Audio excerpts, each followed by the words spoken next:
A time bomb exploded this morning at around 5:20 at Viewland in Ukhrul district.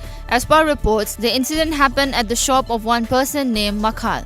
However, no one was reportedly injured in the bomb blast. Further details are awaited in this regard.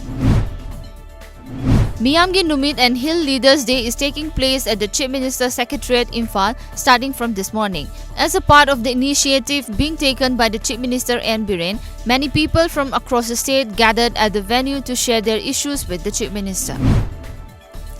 The Bureau of Civil Aviation Security informed that body scanners would be made mandatory at all major airports of India within a year. According to media reports, the BCAS also made it clear that in 2 years at all the major airports across the country, the body scanners would be installed and its use would be made compulsory.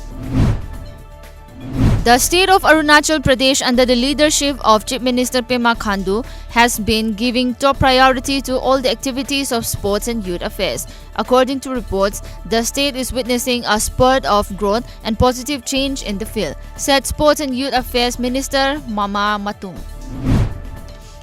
Kohima will host the second Nagaland Film Festival to be organized from October 1st to November 1st, 2019. As per reports, the organizers have invited entries of films for the second Nagaland Film Festival from Northeast India, both for the competition and non-competition sections.